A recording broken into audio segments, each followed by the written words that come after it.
He watched her from his throne, a corner booth of polished mahogany at Ethelgard's, the city's most formidable restaurant. To him, she was an abstraction, a pair of hands that refilled his water glass, a flicker of movement at the edge of his vision. But tonight, the third glass of 60-year-old Macallan had sharpened the cruel edges of his boredom. His guest, a nervous young tech CEO he was about to financially disembowel, was fawning over him, and Julian Thorne despised sycophants. He needed a diversion, a spectacle to prove a point he'd made 1,000 times. Everything and everyone had a price tag. He raised a single manicured finger, a gesture that could halt markets. The waitress, who had been clearing a nearby table with a quiet efficiency that bordered on invisibility, paused. She approached his table, her hands clasped behind her back in a posture of trained deference. He didn't ask for the check. He didn't order another drink. He unclasped the Patek Philippe from his wrist, its platinum face shimmering under the recessed lighting. The watch was worth more than the building she lived in. He slid it across the table, the metallic whisper, a vulgar sound in the hushed opulence of the room. "I have a business proposition for you," Julian said, his voice a low, confident purr that carried to the surrounding tables. The air grew still.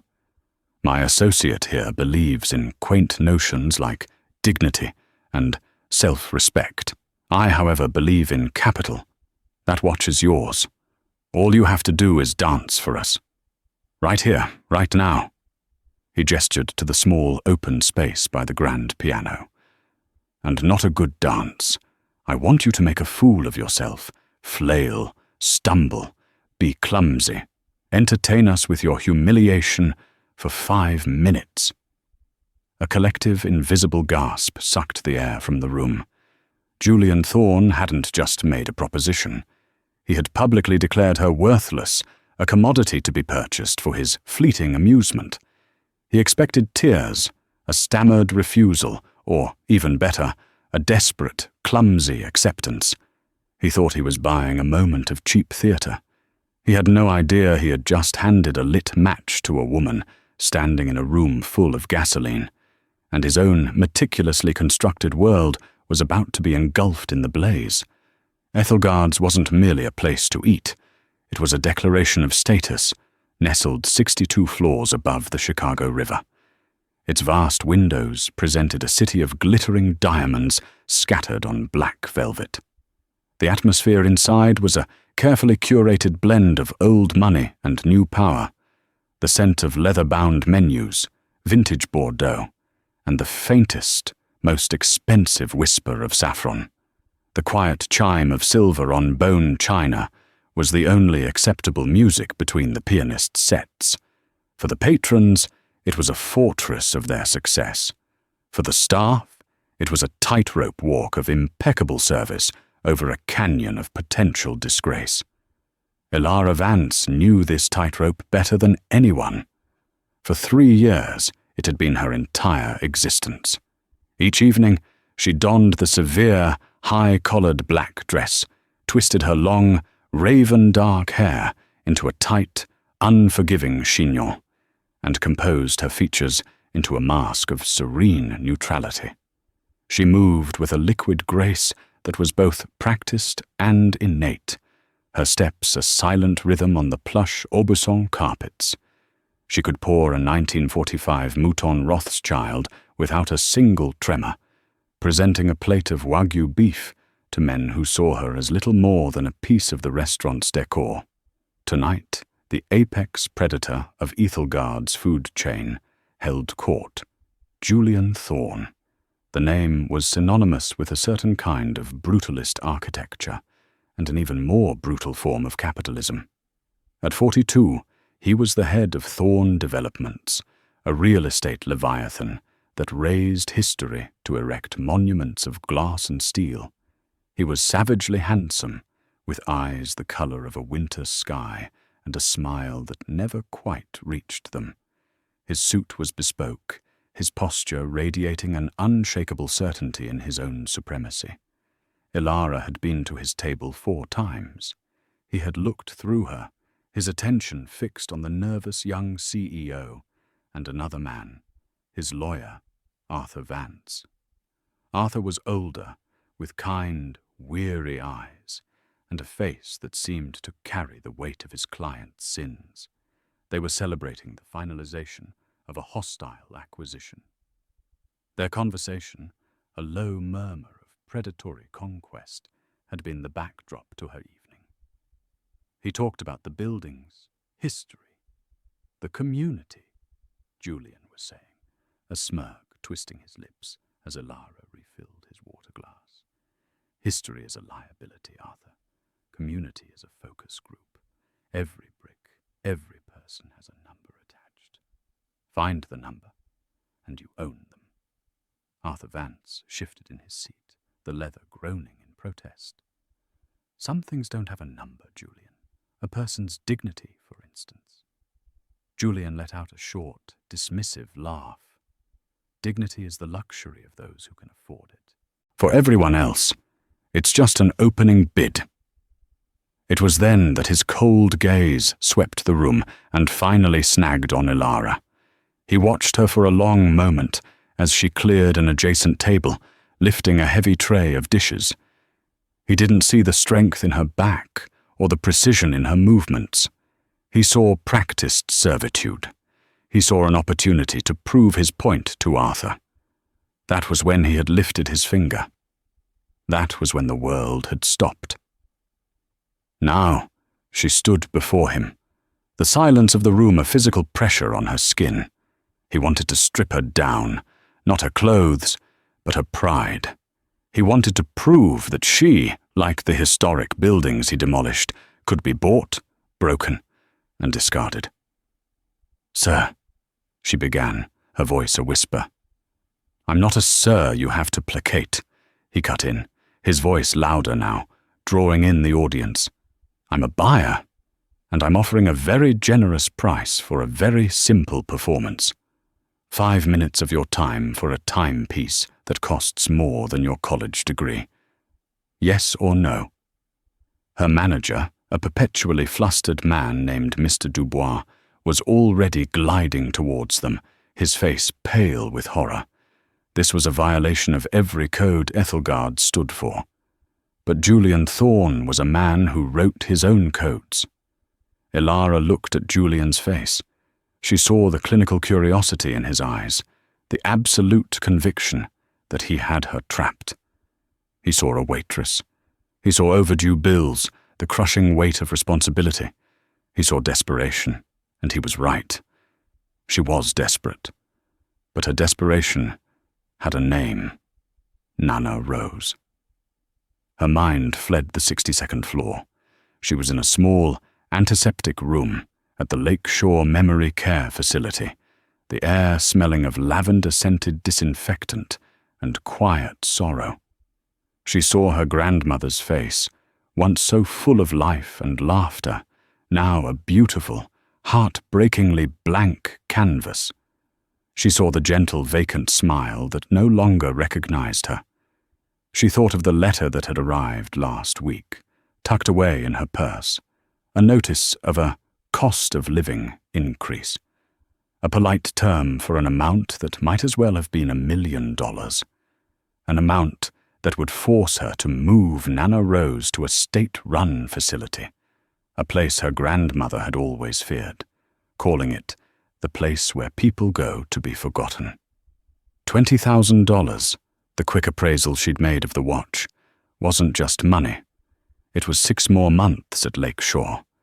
It was 6 more months of dignity for the woman who had given Ilara everything.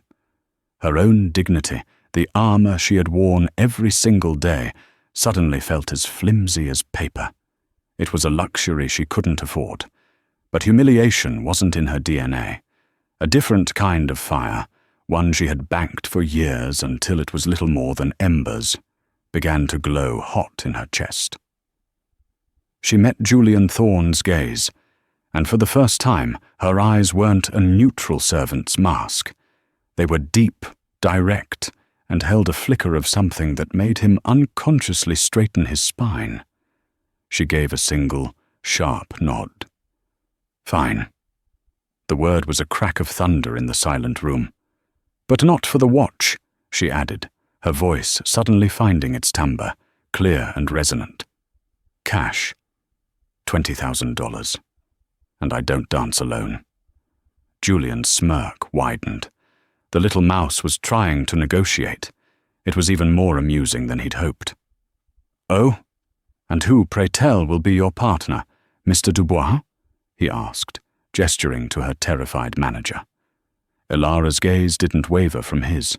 It slid past him, past the nervous tech CEO, and settled on the third man at the table, Arthur Vance. Throughout the evening, she had noticed him. While Julian held court, Arthur had watched the staff, his eyes holding a quiet apology. When she had refilled his glass, he had murmured, "Thank you," and met her eyes. It was a small thing, but in her world, it was everything. He looked like a man who remembered how to be kind, even if his job required him to forget. And she had noticed something else, a subtle detail only a dancer would see. The way he sat, his posture erect but not stiff, the way his hands rested on the table, relaxed but with a latent strength. He had a dancer's frame. Him, she said, her voice ringing with an authority that stunned the room, and most of all, Arthur Vance himself. I will dance with him. The challenge hung in the air, a gauntlet thrown not at Julian's feet, but at his lawyer's. Julian Thorne burst into laughter, a loud, genuinely amused sound. This was better than he could have imagined. His own lawyer, his quiet, conscience-stricken friend, dragged into the center of the spectacle. "Arthur, it seems you've been requested," Julian boomed, enjoying the man's profound discomfort. "Don't disappoint the lady. The firm can cover your dry cleaning." All eyes turned to Arthur. He looked from Julian's mocking face to Ilara's steady, challenging gaze. He saw her desperation, yes, but beneath it, he saw a core of steel. He saw that this was not a whim. This was a gambit, and she had made him a part of it. For years he had stood by, a silent accomplice to Julian's casual cruelties, salving his conscience with the enormous paychecks. Tonight, a line had been drawn on the floor in front of him. He could stay seated and watch this woman be destroyed, or he could stand up. Slowly, deliberately, Arthur Vance folded his napkin, placed it on the table and rose to his feet. "It would be my honor," he said, his voice quiet but firm, a clear act of defiance against his employer. Julian's amusement curdled slightly. This was not part of the script. He snapped his fingers. "Someone get my wallet. Let's not hold up the entertainment." Within minutes, a stack of crisp $100 bills, counted and bound by the restaurant's cashier, was placed on the table. Julian pushed it towards her. "Your fee." Ilara didn't touch the money. "After," she said. Then she turned her back on him and walked towards the small, polished floor near the piano. She began to unpin her hair. The severe chignon unspooled, and a cascade of dark, glossy waves tumbled down her back, catching the light like a raven's wing. She slipped off her sensible, rubber-soled work shoes, her bare feet making soft, deliberate contact with the cool marble. The room was a tomb. Every phone was out, recording. Julian Thorne leaned back, crossing his arms, a king awaiting his jesters. He expected an awkward shuffle, a clumsy waltz. He was about to witness a resurrection. Ilara stood in the circle of light, the city of Chicago a silent, glittering witness behind her. She closed her eyes for a single, centering breath. In that moment, the waitress uniform became a costume, the restaurant a memory. The scent of saffron and money was replaced by the smell of old wood, dust motes dancing in the afternoon sun, and her grandmother's rosewater perfume. She could hear her grandfather's voice, a warm, rumbling baritone in her ear. Don't just feel the music, Elaritza. Become the music. Your heart is the drum. Your feet are the story. She opened her eyes and looked at Arthur, who stood awkwardly a few feet away. She offered him her hand. He took it, his palm dry and cool against hers. "Have you ever danced the tango?" she whispered. A ghost of a smile touched his lips. "My wife made me take lessons for a year. I was terrible. Just follow my lead," she said, "and don't be sorry." There was no music. The pianist sat frozen on his bench. Elara didn't need it. The music was inside her. She began with the caminata, the walk. It was slow, predatory, a silent conversation between their feet. Her body was a study in controlled tension, a coiled spring. This wasn't the flailing Julian had paid for. This was the work of a master.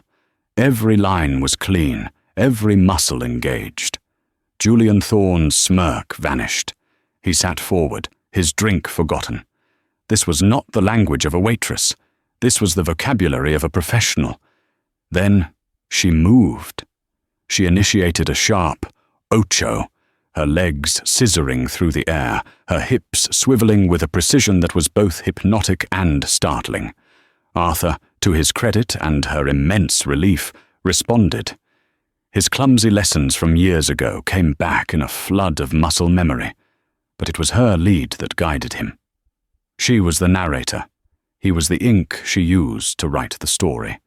The dance was a breathtaking fusion of classical Argentine tango and something wilder, more personal. It was a story of defiance. A sharp gancho, her leg hooking around his, was a rebuke to Julian's arrogance. A deep, dramatic volcada, where she leaned her weight entirely against Arthur, was an act of complete, terrifying trust. They were no longer a waitress and a lawyer. They were partners, equals in a silent, passionate rebellion. The diners were utterly captivated. Forks were suspended mid-air. The only sounds were the whisper-soft slide of their bare feet on the marble and the sharp, percussive stamp of a heel that punctuated a phrase like an exclamation point. "Julian," the young tech CEO breathed, his phone held forgotten in his hand. "Who is?" "She." Julian didn't answer. He couldn't. He, a man who collected modern art, who could spot a forged signature from across a room, recognized the truth when he saw it. He was witnessing something authentic, something born of pain and passion and a lifetime of discipline. A strange, deeply uncomfortable feeling bloomed in his chest. It was the feeling of being profoundly, catastrophically wrong. Elara was lost. The dance was a torrent of everything she had suppressed. The grief for the grandparents who had raised her, one lost to time, the other to the slow, cruel thief of dementia. The rage at a world that had forced her to trade her passion for a paycheck. The fierce, desperate love for Nana Rose that fueled every 16-hour day, every sacrifice. She danced the humiliation of filling out financial aid forms for her grandmother's care. She danced the loneliness of her tiny apartment. She danced the ghost of her own deferred dreams. A spinning giro was not a flourish of joy, but a desperate attempt to outrun her own sorrow. Her arms, which had carried endless trays of champagne, now carved the air, telling a story of resilience that was achingly beautiful. For the finale, she led Arthur into a series of staccato steps, their feet a blur of intricate patterns. It ended abruptly. She dipped into a low lunge, her back arched, her head thrown back, her hand pressed to her heart. Arthur stood over her, a silent guardian. It was a pose of exquisite vulnerability, yet her eyes, open and blazing, were fixed directly on Julian Thorne. It was not a plea. It was an accusation. You tried to make me small, but you have no idea how strong I am." The silence that followed was absolute, a vacuum. It stretched for a beat, then another. It was broken by a woman at a table near the window. She slowly rose to her feet and began to clap. Her husband joined her. Then another table, and another. The applause grew from a sprinkle to a downpour, then a thunderous, rolling ovation. The titans of industry, the doyens of society, were on their feet, their polite reserve shattered, applauding a waitress and a corporate lawyer. Julian remained seated, the applause a-roaring in his ears. He felt as if the floor had dropped out from beneath him. He had paid for a farce and had been given a masterpiece. He had tried to buy her shame and had instead financed her triumph. The arrogance drained out of him, replaced by a cold, unfamiliar shame that felt like ice in his veins. Ilara and Arthur ignored the applause. They walked off the small dance floor. She retrieved her shoes, slipping them on with a steady hand. She did not look at Julian again.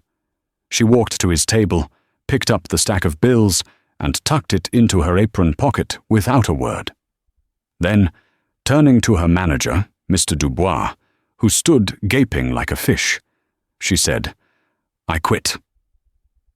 Without a backward glance, she walked through the stunned dining room, past the maître d', through the heavy glass doors of Ethelgard's, and out into the night, leaving behind a room full of thunderous applause and one utterly demolished billionaire. Arthur Vance, his heart still hammering in his chest, watched her go, then turned to face the cold fury in Julian Thorne's eyes. For the first time in 15 years, he didn't flinch. The next morning, Julian Thorne awoke to a world he no longer recognized. His usual routine, a brutal 5 a.m. workout, a scan of global market futures, a breakfast of black coffee and grapefruit, while his assistant, Ms. Albright, recited his schedule, felt like a pantomime. The image of the waitress, Ilara, he'd learned her name was from a sputtering Mr. Dubois, was burned onto the back of his eyelids. Her dance played on a continuous loop in his mind, the defiance, the grace, the profound, gut-wrenching story she had told without a single word. His world was one of blueprints, leverage, and demolition crews. It was a world of surfaces, of ironclad contracts and brutal truths hidden in the fine print. Last night, she had torn up the contract and shown him a truth that couldn't be quantified, and he had tried to purchase it for $20,000. The thought filled his mouth with the taste of ash. "Sir," Ms. Albright said, her voice crisp, pulling him from his reverie. "The zoning commission hearing for the Halcyon Tower is at 10. The preliminary call with the legal team is in 15 minutes. "Cancel it," Julian said, his voice flat. Ms. Albright's perfectly sculpted eyebrows rose a millimeter. Julian Thorne did not cancel. "Sir, the entire project hinges on—" "Cancel the morning, all of it," he repeated, rising to pace the length of his penthouse apartment, the city of Chicago, a conquered territory at his feet. "I have a new priority. Find someone for me." "Of course, Mr. Thorne. The name?" "Ilara Vance. She was a waitress at Ethelgard's. As of last night, she is formally employed." He paused. "And find out everything you can about the lawyer, Arthur Vance. I assume he won't be coming in today." "Understood. Shall I have our legal team draft a non-disclosure agreement? A settlement package for the waitress?" Ms. Albright assumed, correctly, that this was damage control. "No," Julian said sharply.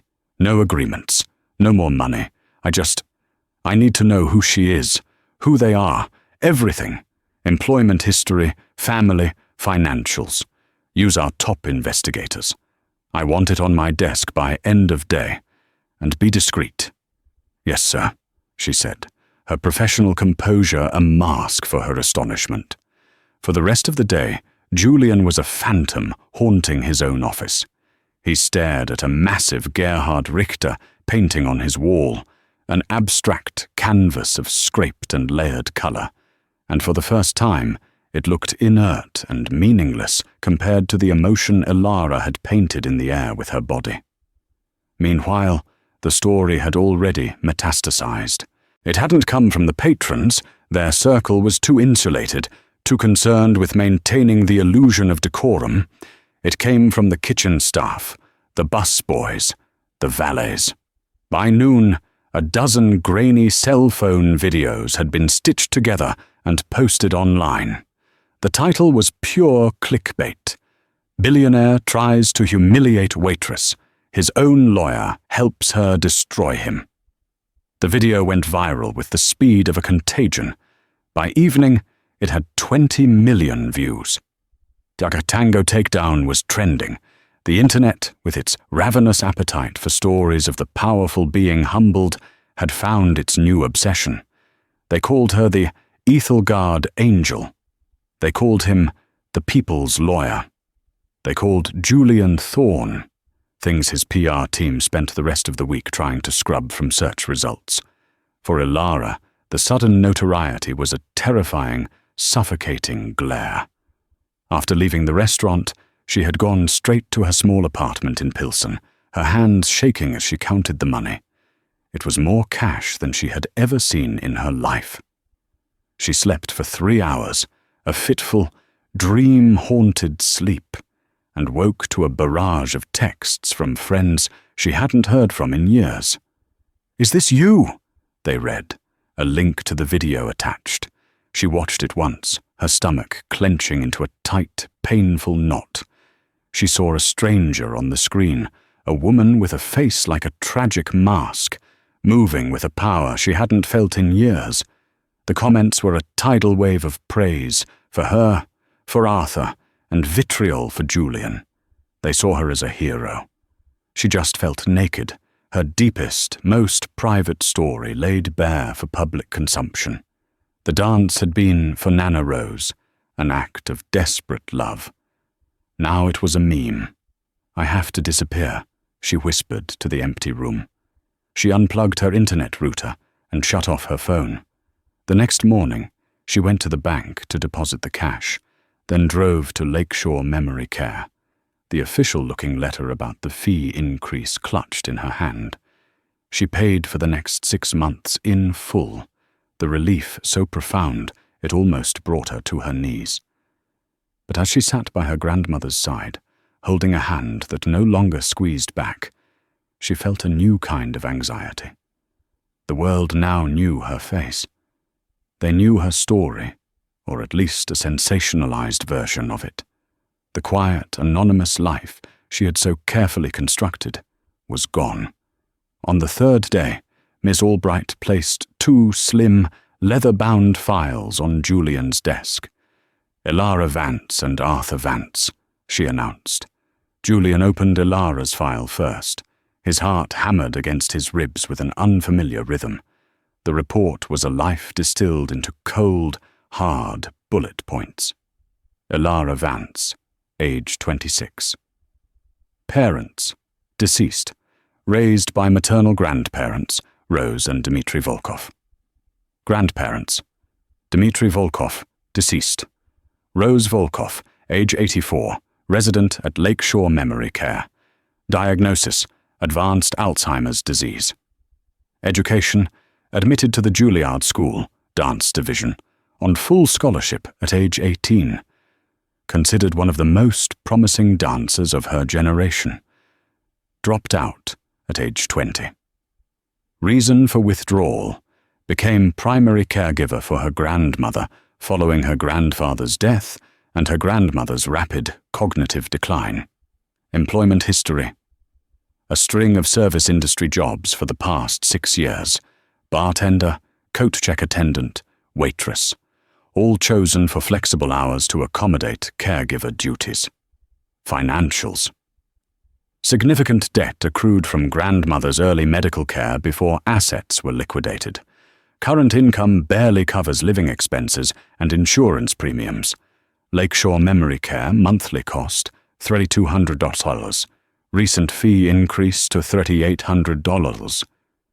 Julian read the report again. Then a third time. The cold facts painted a picture of a life not just deferred, but sacrificed. A prodigy who had traded the stage at Lincoln Center for a linoleum-floored room in a memory care facility. She wasn't dancing for his money. She was dancing for a memory. She was dancing for the dignity of a woman who no longer knew her own name. The shame he had felt at the restaurant was a pale imitation of the wave of self-disgust that washed over him now. He hadn't just been arrogant. He had been monstrous. He had taken a woman's profound, quiet sacrifice and tried to turn it into a floor show. He opened the second file. Arthur Vance, 15 years as his personal lawyer and head of corporate counsel, a widower, one daughter, in college. The report noted Arthur's wife had passed away 5 years ago, after a long, brutal battle with early-onset Parkinson's. He had nearly bankrupted himself keeping her at home with round-the-clock care because she was terrified of dying in a hospital. Julian stared at the words. Terrified of dying in a hospital. Arthur hadn't just been defending a stranger's dignity. He had been defending the memory of his wife. He closed the files. His famous decisiveness, his killer instinct, had abandoned him. Sending money was no longer an option. It was an insult.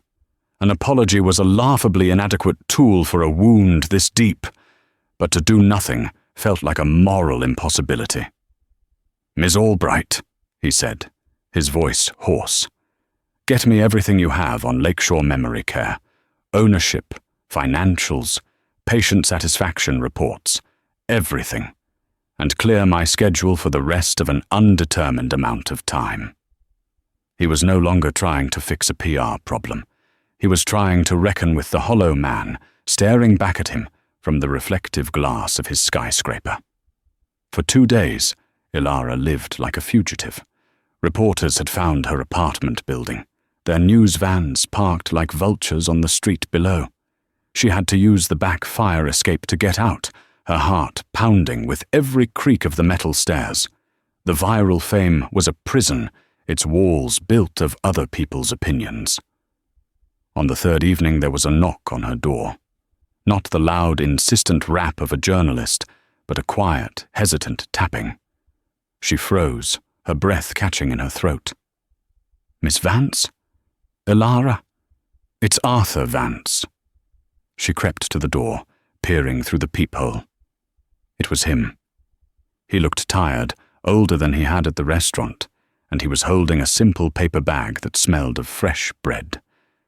She hesitated for a long moment, then slowly unlatched the deadbolt. He stood in the hallway, looking profoundly uncomfortable. "I am so sorry to intrude," he said, his voice gentle.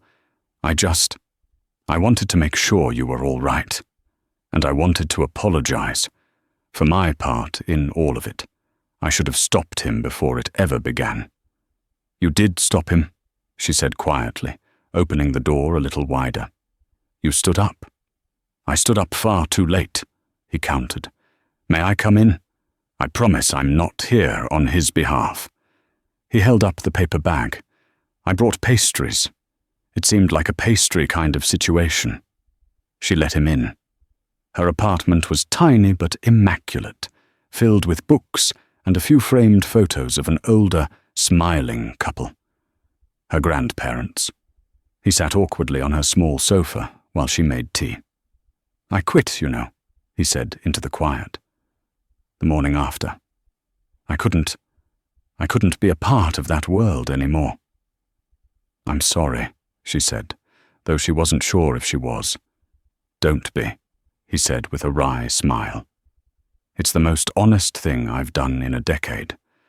The reason I'm here, Ilara, it's not just to apologize. What he did was unforgivable. But the world saw what you did. The offers you must be getting." She gave a bitter laugh.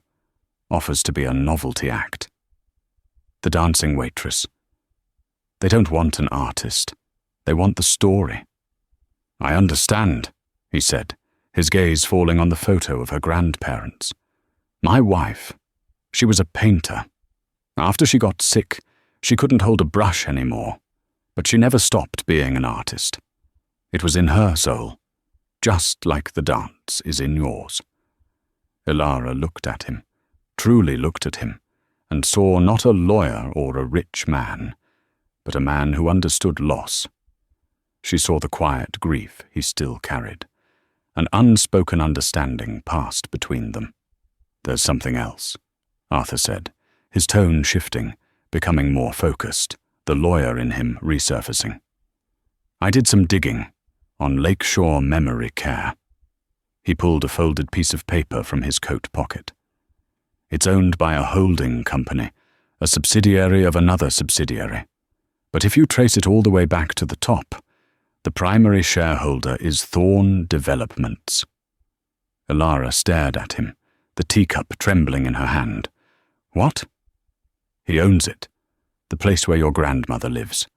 And according to this, he tapped the paper, they've been systematically cutting staff, reducing services, and hiking fees across all their facilities for the last 18 months to maximize profitability. The fee increase you got. It wasn't about cost of living. It was about his bottom line. The air left Ilara's lungs. The man who had tried to buy her humiliation for his amusement was the same man who was slowly, methodically stripping the Dignet. The cruelty was not a single, isolated act performed in the rarefied air of a fine dining establishment. It was a business model.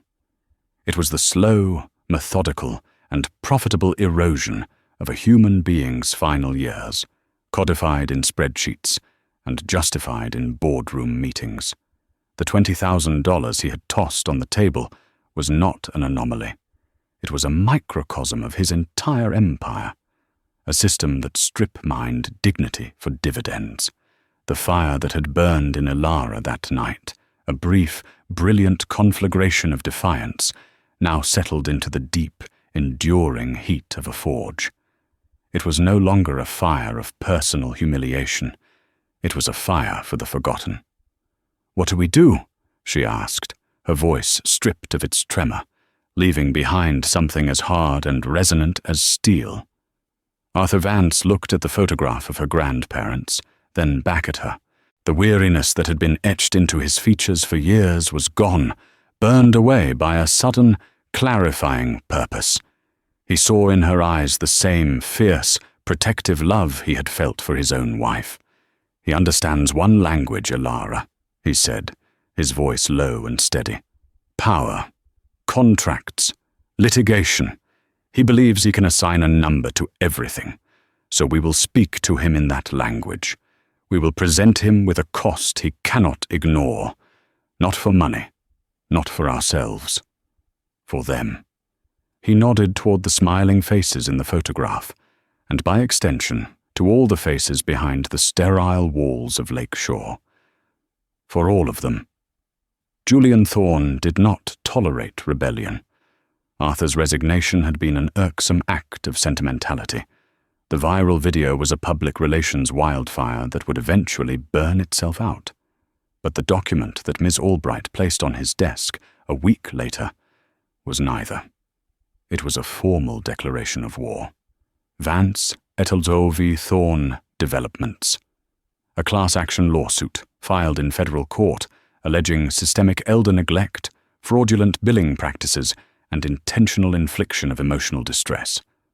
The lead plaintiff, Ilara Vance. The seed money for the initial filing retainer, the document noted with exquisite, brutal irony, had come from a single cash deposit of $20,000. His first reaction was a glacial calm that terrified his legal team more than any outburst. It was the calm of a predator assessing a threat. "I want them broken," he said, his voice a quiet hiss in the cavernous boardroom. "Not just defeated, broken. Use every resource. I want a full opposition research team on her. Every late rent payment, every failed audition, every personal detail. I want her painted as a failed dancer, a grifter, an opportunist. As for Arthur, a flicker of something akin to pain crossed his face before being extinguished. He made a choice. Remind him what he's walked away from. Subpoena his financials. Drown him in discovery. We will not settle. We will obliterate. The initial months were a brutal war of attrition. Julian's legal team, a phalanx of the city's most expensive and merciless litigators, unleashed a blizzard of motions. They buried Arthur in paperwork, demanding decades of his own financial records, attempting to prove a conflict of interest. They tried to depose Elara for days on end, their questions designed to humiliate and exhaust her. A team of private investigators followed her, their presence a constant, unnerving shadow. The media, fueled by anonymous leaks from Thorne's PR firm, began to shift its narrative. Was the Ethelgard angel truly an avenging hero, or a shrewd opportunist who saw a deep pocket? Elara felt the pressure like a physical weight crushing her chest. Sleep became a luxury. The joy she had felt in paying for her grandmother's care curdled into a constant, gnawing anxiety. Every time she visited Lakeshore, she felt the eyes of the staff on her, a mixture of fear and resentment. She was the woman suing their boss. To them, she wasn't a savior. She was a threat to their jobs. Her anger, once a clean, hot flame, was becoming choked with exhaustion and doubt. She almost broke during the third day of her deposition. Julian's lead counsel, a woman with a smile like a razor blade, was grilling her about her time at Juilliard. "So, Miss Vance," the lawyer purred, "you were, by all accounts, a prodigy. And yet you left. You abandoned your scholarship, your future. One might say you have a pattern of failing to see things through, of choosing the easier path." "The easier path?" Elara's voice cracked. My grandmother couldn't remember how to turn on a stove. She was setting fires in the kitchen.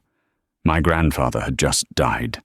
The easier path was working 16-hour shifts so she wouldn't have to go to a state facility. Is that in your file? It's simply that your story seems convenient, the lawyer pressed.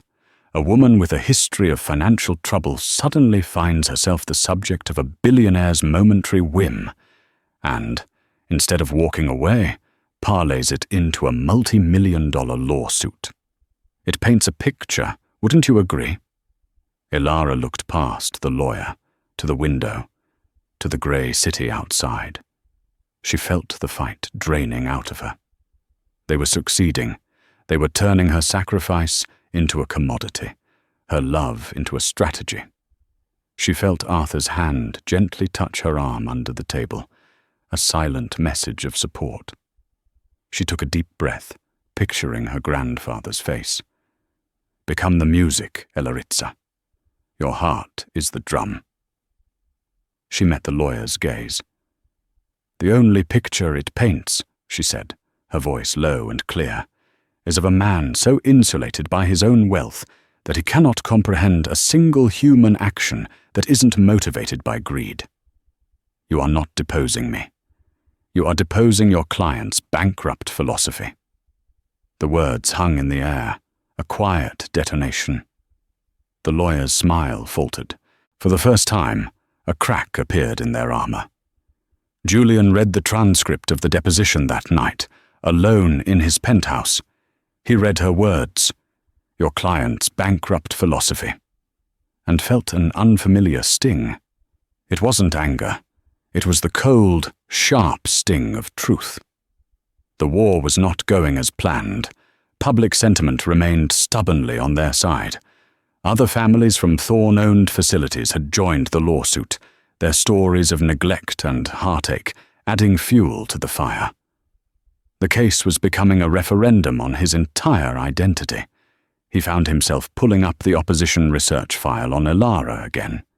He scrolled past the financial data and the employment history to the attachments. There was a grainy video of a student performance at Juilliard. He clicked on it. A girl of 19, impossibly young, filled the screen. She was dancing a solo piece, a raw, explosive contemporary work. She was not just technically brilliant, she was transcendent. She moved as if the music was being created inside her body. It was a dance of ferocious, unapologetic joy. A dance of a life that was just beginning. He watched it 3 times. Then he closed the laptop, the silence of the penthouse pressing in on him. He had built this empire to insulate himself from the messiness of human vulnerability. He had constructed walls of capital and power so high that nothing could touch him. But this 19-year-old ghost on the screen, this girl who had danced with pure joy, had breached his defenses.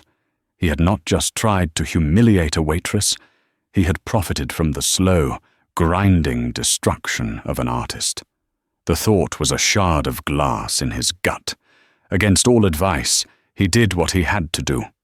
He drove to Lakeshore, not in a town car, but in his own Aston Martin, a reflexive act of donning his armor.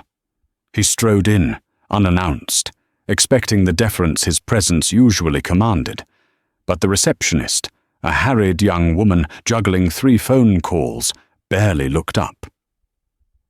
"You'll have to sign in," she said, pushing a clipboard toward him. He walked the halls, the smell of lavender and despair clinging to him. He saw it all, unfiltered. The worn linoleum, the understaffed wings, the palpable sense of boredom that hung in the air like a disease. This was not a home. It was a warehouse for the dying, optimized for profit. His profit. The shame was a physical sensation, a sour heat rising in his throat. He found the common room, a place designed for connection that was now a monument to disconnection. A dozen residents sat in a semicircle, their heads lolling, their gazes fixed on a blaring television. And in a chair by the window, bathed in the weak afternoon light, was Rose Volkov. She was not looking at a photo album. She held nothing in her hands. She was staring out the window, her expression placid and vacant. Julian stood in the doorway, watching. A young aide, no older than Ilara, approached her with a cup of juice. "Here you are, Rose," the aide said gently. "Time for a drink." Rose didn't seem to hear. She continued to stare out the window. The aide sighed, a sound of bone-deep weariness, and held the cup to Rose's lips. Rose took a small sip, then turned her head away. "My daughter is coming today," Rose said, her voice a fragile, papery whisper. "She's bringing her ballet shoes, the pink ones. She flies in them." "That's nice, Rose," the aide said, her voice flat with the fatigue of having had this same conversation 1,000 times. She took the juice and moved on to the next resident. Julian remained frozen in the doorway. "She flies in them." He felt the floor drop away. He was not just a defendant in a lawsuit. He was the architect of this grey, joyless room. He was the reason the aide was too tired to pretend to care. He was the man who had clipped the wings of the girl who could fly. And now he was charging her grandmother for the privilege of sitting in this cage and forgetting it had ever happened. He turned and walked out of Lakeshore, the sterile scent of the place clinging to him like a shroud. He drove not to his office, but to the lakefront, the grey November water churning against the shore. He sat in his car for over an hour as the sky darkened, the city lights beginning to glitter like cold, distant stars. He had spent his life in pursuit of winning, of conquest, but he saw now, with sickening clarity, that in the only battle that mattered, he had already lost. He had conquered a world of things, and in doing so, had hollowed out his own soul. He picked up his phone and called Arthur Vance. "I'm conceding," Julian said, without preamble. There was a long silence on the other end of the line. "What does that mean, Julian?" Arthur's voice was cautious, wary of a trap. "It means I'm done. The lawsuit, you've won. I won't fight it anymore. I need to meet. With you and with her. No lawyers. Just the three of us." The meeting was held in the empty dance studio of a community arts center Arthur had chosen, a neutral ground that felt more like Ilara's territory than Julian's. The room was vast and cold, smelling of floor wax and old wood. Sunlight streamed through the tall arched windows, illuminating dust motes dancing in the air. Julian stood in the center of the room, looking utterly out of place in his perfect suit. Ilara and Arthur sat on a simple wooden bench against the far wall. He didn't begin with an apology. He began with a confession. "I went to Lakeshore," he said, his voice echoing slightly in the large space. He looked directly at Ilara. "I saw your grandmother. I saw the reality of what my business practices have created. There is no defense for it. There are no excuses." He paused, swallowing hard. "My lawyers have prepared a settlement offer. It is substantial. It would compensate every family in the class action and establish a fund to ensure this never happens again. The number is—" "Stop," Ilara said. She stood up and walked toward him, her soft-soled shoes making no sound on the worn wooden floor. She stopped 10 feet from him. "Did you really think this was about a number? After everything? You stand in this room, a room built for creating something out of nothing but movement and air, and you still try to solve a problem of the soul with a check?" Her voice wasn't angry. It was filled with a profound, weary disappointment. "You paid me $20,000 to dance a story of my humiliation. Now you want to pay me, and hundreds of other families, 100 times that, to forget a story of your greed. It's the same transaction, Julian, just with more zeros." He flinched as if she had struck him. She was right. He had conceded defeat, but he was still trying to buy his way out of the wreckage. He was trying to purchase absolution. "Then what?" he asked, his voice raw. "What do you want?" "I want you to build," she said softly. "You've spent your whole life acquiring and demolishing. I want you to build something that is worthy of the memories you've desecrated." And so began the most difficult negotiation of Julian Thorne's life. It wasn't about money or terms, it was about vision. For weeks, the three of them met in that dance studio.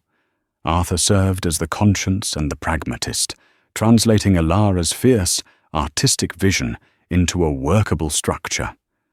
Ilara spoke of dignity, of the need for light and music and art, of creating spaces where memory was honored, even as it faded. Julian, for the first time, listened. He put his formidable intellect not toward leverage and exploitation, but toward logistics and creation. The result was not a settlement. It was a dissolution and a rebirth. Julian didn't just fund a foundation, he dismantled the holding company. He willingly placed all 27 of his elder care facilities into a newly created, irrevocable, charitable trust. He seeded it with 1/4 of his personal fortune. But the money was the least of it. His real contribution was his ruthless efficiency, now aimed at a new target. He tore through the corrupt management, shredded the predatory contracts, and redesigned the entire operational model from the ground up. Arthur became the chairman of the trust's new board, a collection of doctors, artists, and elder care advocates. And Ilara was given a stage vaster than any she had ever dreamed of. She became the chief artistic officer of the trust, tasked with creating and implementing the Volkoff method, a new model of memory care centered entirely around the therapeutic and restorative power of the arts. 2 years later, The first facility to be fully converted under the new model held its official opening. Julian stood near the back of the main hall, which was no longer a common room, but a sun-drenched conservatory with a polished dance floor at its center. The air smelled of lemon oil and fresh flowers, not disinfectant. A string quartet was playing a gentle waltz. He watched as Elara moved through the room. She was not performing. She was connecting.